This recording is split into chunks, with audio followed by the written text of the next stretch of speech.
Hi hello friends, എല്ലാവർക്കും നമസ്കാരം. എല്ലാവർക്കും എൻ്റെ ചാനലിലേക്ക് സ്വാഗതം. വർഷത്തിൽ 12 ദിവസം മാത്രം പാർവതി ദേവിയുടെ നട തുറക്കുന്ന ക്ഷേത്രമായ ശ്രീ തിരുവൈരാണിക്കുളം മഹാദേവ ക്ഷേത്രത്തിലേക്കാണ് ഞങ്ങളുടെ ഇപ്രാവശ്യത്തെ യാത്ര പോകുന്നത്. ജനുവരി 2 മുതൽ ജനുവരി 13 വരെയാണ് ഉത്സവം നടത്തുന്നത്. വർഷത്തിൽ 12 ദിവസം മാത്രമേ പാർവതി ദേവിയുടെ നട തുറക്കുകയുള്ളൂ എന്നൊരു പ്രത്യേകതയും ഈ അമ്പലത്തിലുണ്ട്. ബാക്കി എല്ലാ ദിവസങ്ങളിലും മഹാദേവൻ്റെ നട തുറക്കുന്നതാണ്. ഞങ്ങളും പോയി ഈ വർഷം പാർവതി ദേവിയുടെ നട തുറപ്പ് മഹോത്സവത്തിന് തിരുവൈരാണിക്കുളത്ത്. നല്ല തിരക്കുണ്ടായിരുന്നു. എന്നാലും നമുക്ക് അവിടെ വന്ന് ദേവിയെ തൊഴാനുള്ള ഭാഗ്യമുണ്ടായി. അവിടെ നിന്നുള്ള കുറച്ച് കാഴ്ചകളാണ് ഇവിടെ കൊടുക്കുന്നത്. ക്ഷേത്രത്തിലേക്ക് പോകുന്നതിന് മുമ്പ് വെർച്വൽ ക്യൂ ബുക്കിംഗ് നടത്തണം. നമ്മൾ ബുക്കിംഗ് എല്ലാം ചെയ്ത ശേഷമാണ് അമ്പലത്തിലേക്ക് പോയത്. മഹാദേവൻ കിഴക്ക് ദർശനത്തിലും പാർവതി ദേവി പടിഞ്ഞാറ് ദർശനത്തിലുമാണ് ഇവിടെ കുടികൊള്ളുന്നത്. പ്രധാന പ്രതിഷ്ഠകൾ കൂടാതെ ക്ഷേത്രത്തിൽ ശാസ്താവ്, സതീദേവി, വിഷ്ണു, നാഗദൈവങ്ങൾ, ഗണപതി പ്രതിഷ്ഠകളുമുണ്ട്. എള്ളുപറ, മഞ്ഞൾപ്പറ, പൂപ്പറ മുതലായ വഴിപാടുകൾ ദേവിയുടെ തിരുനടയിൽ ഭക്തജനങ്ങൾക്ക് നടത്താവുന്നതാണ്. ശാസ്താവിൻ്റെ നടയിൽ എള്ള് കിഴി കത്തിച്ച് വെച്ച് ശനിദോഷ നിവാരണം നടത്താമെന്ന് വിശ്വാസമുണ്ട്. നമ്മൾ തൊഴുതെല്ലാം ഇറങ്ങിയ ശേഷം നേരെ നമ്മൾ വന്നത് ഫുഡ് കോർട്ട് ഇതുപോലുള്ള സ്റ്റാളുകളൊക്കെ കാണുന്നതിന് വേണ്ടിയാണ്. അവിടെ 1 വർഷം കൊണ്ടുള്ള പ്രയത്നമാണ് നമുക്കവിടെ കാണാൻ കഴിഞ്ഞത്. ഓരോ ഉത്സവം കഴിയുമ്പോഴും അടുത്ത ഉത്സവത്തിന് വേണ്ടിയുള്ള തയ്യാറെടുപ്പ് നമുക്ക് അത് മനസ്സിലാക്കാവുന്നതാണ്.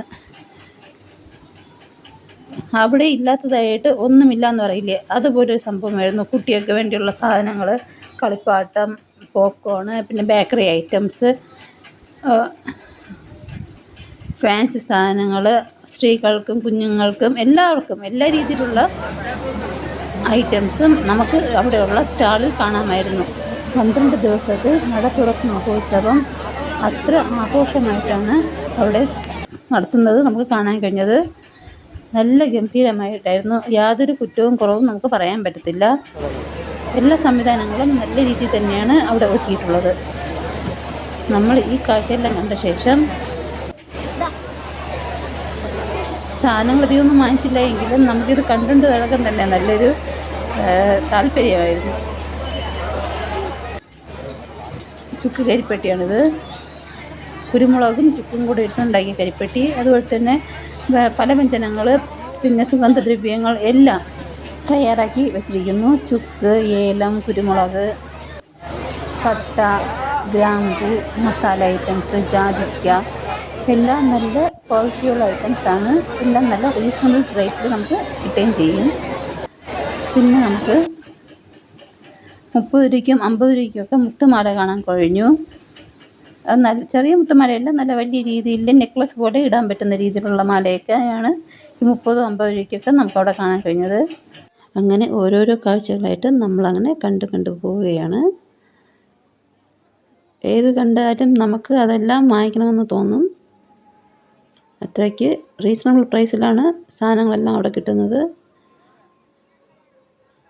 നമ്മൾ എല്ലാം കണ്ട് പോയതല്ലാതെ അധിക സാധനങ്ങളൊന്നും വാങ്ങിച്ചില്ല. ഫാൻസി സാധനങ്ങളും മുത്തുമാലകൾ അതുപോലുള്ള പ്രത്യേക സെക്ഷൻ മാത്രമുണ്ട് ഇതിനു വേണ്ടി മാത്രമായിട്ട്. പിന്നെ ഇത് വിൻഡ് ക്രീമാണ്. അതിൽ നിന്നും ഒരെണ്ണം നമ്മൾ വാങ്ങി. ഏതെടുത്താലും 20 രൂപ, ഏതെടുത്താലും 30 രൂപ, അങ്ങനെയുള്ള സ്റ്റോളുകൾ അവിടെ ഉണ്ടായിരുന്നു.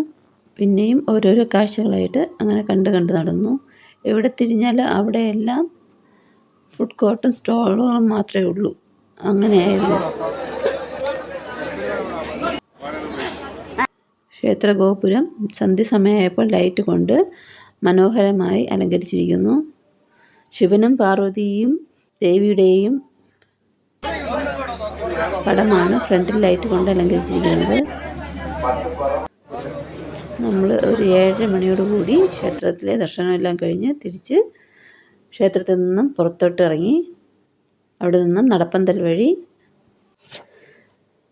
നടപ്പന്തൽ നിന്നുള്ള കാഴ്ചകളാണ് ഇതെല്ലാം.